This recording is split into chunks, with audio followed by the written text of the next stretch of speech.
I get told a lot that I think too much or I overthink a lot and I spend way too much time in my head. And recently I had this lyric come up when I was writing a song. And if you haven't wrote lyrics before, they kind of come from subconscious, like just these random sentences come up and you just write them out and you think, oh yeah, this is just like a sentence.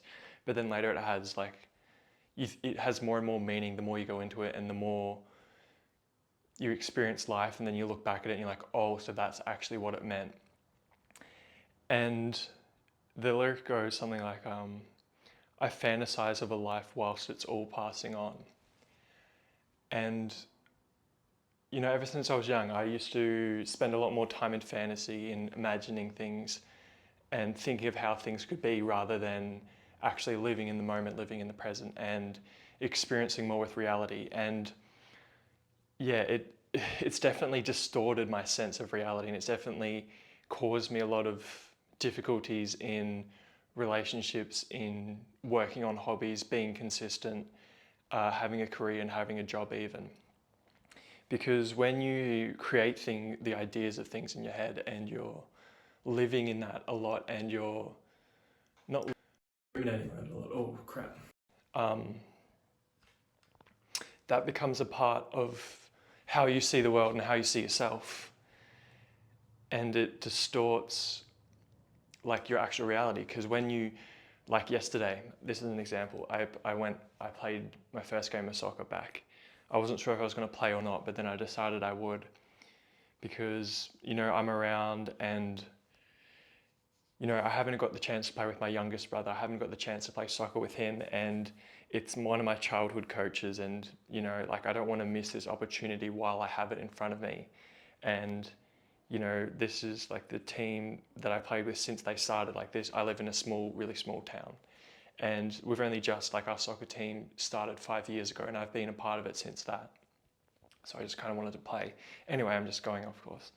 So I had these ideas of how I was going to play. I always have these, like, I always think about how I'm going to play the next day, like anxiety and like kind of feeling pumped to be playing again.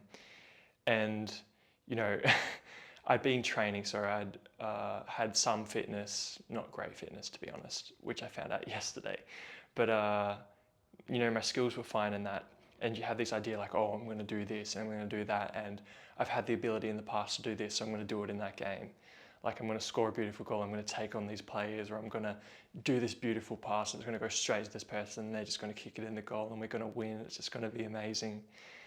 And then you go out and play, and then it's awkward and you're like, oh, do I run, do I not run? And then you make the wrong decision, then all of a sudden you see the player that you should have been marking and then he gets through and then he has a chance to score and you're like, oh crap. Like, it's like all in the moment, and if you make a mistake in that moment, then you're going to pay for it. And for me, I didn't play a lot. I was kind of on the bench because I'm a new player coming up. Not a new player coming up, because I hadn't been playing as much, so the coach didn't want me to overwork myself, and I didn't have a lot of fitness to play the whole game, to be honest. And so after a few sprints, I was like really buggered and tired. I was like, oh God. But yeah, I didn't play anything like I thought I would in my head. And that just creates this bigger distance, because it's easier to think about things in your head. It's easier to think about the ideal scenario, like, oh, when I see this girl that I like, I'm going to say this perfect thing, and then she's going to take it so well, and then things are just going to escalate, and it's just going to be so perfect, and then you go to do it, and you think of those things in your head, and then you're like, this kind of feels like awkward. And yeah, like when you fantasize a lot, it creates this distortion. But I don't want to say that it's completely bad, that it's all bad, because without having this rumination, I wouldn't think about situations a lot. I wouldn't be as aware of situations. I wouldn't constantly be thinking about all these different things and these different possibilities.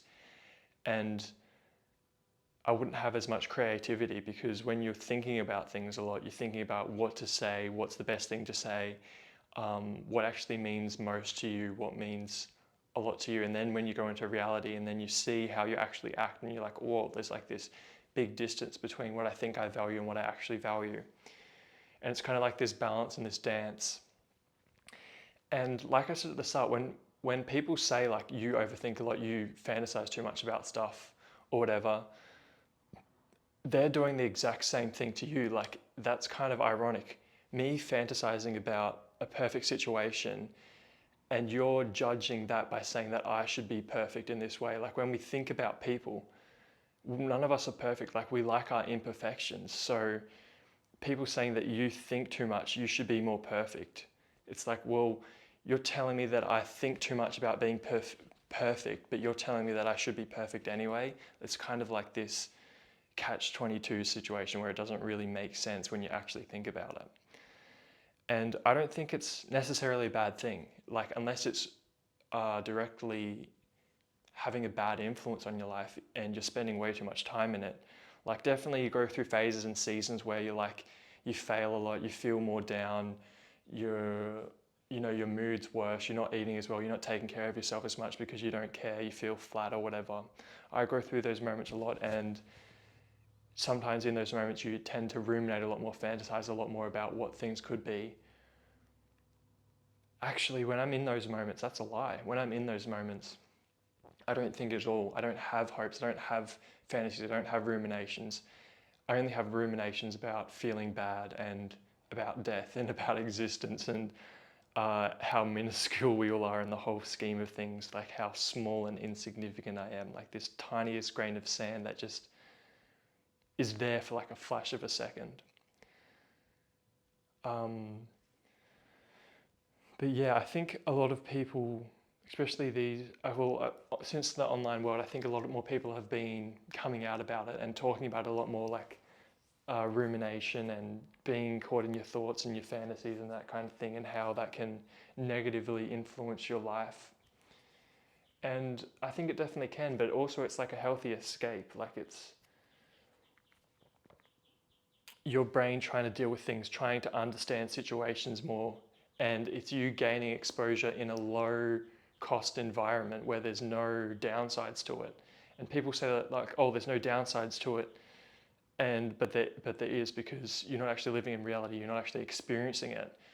But it's like this test trial of doing things and then comparing it to actual reality. Like, if you're not engaging with the real world, if you're not engaging in some sort of habits or some sort of lifestyle, then you're creating a further distance through fantasizing.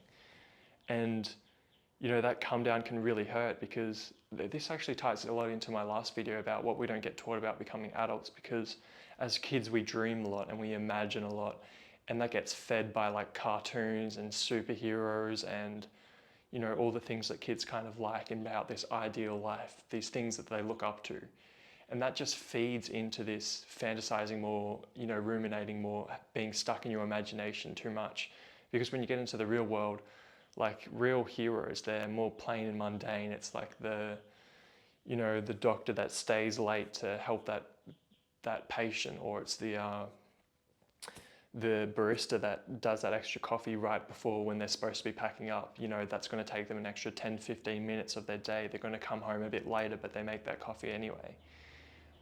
It's like those little things are like what it means to be a hero. And I'm not saying that you have to be a hero all the time, because trust me, I don't always want to stay open. When I was working as a barista, I didn't always want to stay open for other people. It's just like, I'm closing, this is the time that we close, so I'm going to close, I'm sorry, you just have to deal with that. But then sometimes there'd be some leeway.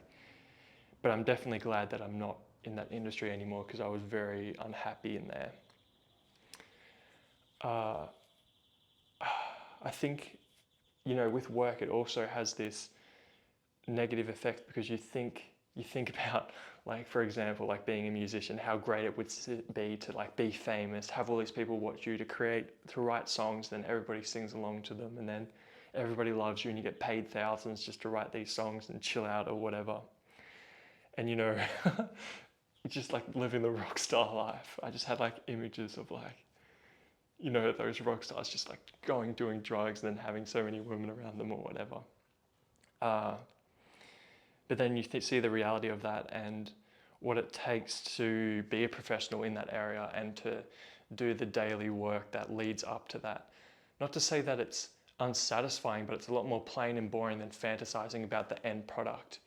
And the end product only has value because other people value it, social media value it. We value seeing mastery in things because it takes time, effort, and dedication to see those things. But then also there's like this social media kind of performance thing where people aren't showing like the realities of life. They're not showing the daily, dreary, boring stuff that comes a part of it. You know, like sure, it's like amazing in these certain ways, but then also it has like a price, it has a cost to it. Like being famous has a cost. It's a lot of people looking at you, a lot of people putting pressure on you, putting expectations on you, judging you. You know, some people can't go out of their house because they just get mobbed by people, which would just be awful. And yeah, like we just create this bigger dissonance between what it is and what it is like. Like they're just people at the end of the day, they're people as well, like they're normal people. Yeah. I feel like I've gotten all the what I wanted to say out earlier, which is kind of weird. Like I felt like I wanted to go on more with this video. But I think that's like it because I've gotten what I wanted said across. It's always at these moments at the video where I'm kind of like, do I keep going on? And sometimes you just talk and it keeps going on to somewhere, but then it's like a different topic. And it's at these times where I wonder, like, should I have more planning and more structure? Like I just had this idea like at last night, like I was just laying in bed, I couldn't go to sleep, and I just like wrote down, let's see what I wrote down. Just to like see. I fantasize too much and it ruins my experience of reality. We aren't perfect. Thoughts, rumination, ideas first, the real reality and the awkward reality. Oh.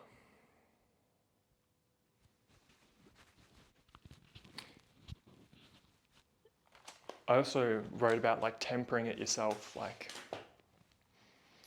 how, you know, it's not necessarily a bad thing, but you can find people and you can find friends or you can find relationships or people that accept you for what you are and that kind of actually get you out of that. Like for me, being someone that's like sometimes excessively ruminating about stuff, thinking about stuff, that's why I need something like soccer, because that gets me out of my head, out of my own space, and gets me into this team environment where I'm participating with other people and I'm a part of a team and I have to perform with them and I have some sense of responsibility, you know, for whether I trained, whether I was fit enough, and just playing with the team. And also with friends, you know, having someone that like will invite you to stuff and then you'll be able to do stuff with, because then that's getting out of the house, getting out of doing things and that kind of thing. So that also like has an effect as well. It's not like something that you have to completely get rid of, because people always see it as this extreme. It's like, oh, I fantasize and it completely ruins my life. Like it devastates my life. They go to the complete extreme. They don't think like, oh, like why do I actually fantasize? What's the actual components of it and what's the benefits of it? Like if it boosts my creativity, if it boosts my awareness, if it increases my vocabulary, if it helps me think about what the ideal situation is, and then, you know, when I go into reality, it kind of creates this disconnect between it, then it's about working through that and creating that and yeah, using it as kind of like this vision, but then also using reality to test that and to see if it's real or not, because people just want to get rid of things when they think it's ruining their life. Like, oh, when I fantasize, it completely ruins my life, where I think that's not the case at all. Like, you'll find that's not completely ruining your life, and you're probably just overthinking about it too much, which is kind of funny. Anyway, I think I've kind of talked about this. I've dragged it on long enough, so thank you for watching. I got to work out today because it's a Monday. Even though I played yesterday, I feel like I know how to take care of my body a lot more, and I feel less sore. Just I get a bit of that nervous system, just kind of general tiredness, where my attention span and my mood is a little bit more a little bit more grumpy, a little bit more short-tempered than usual. But yeah, thank you for watching.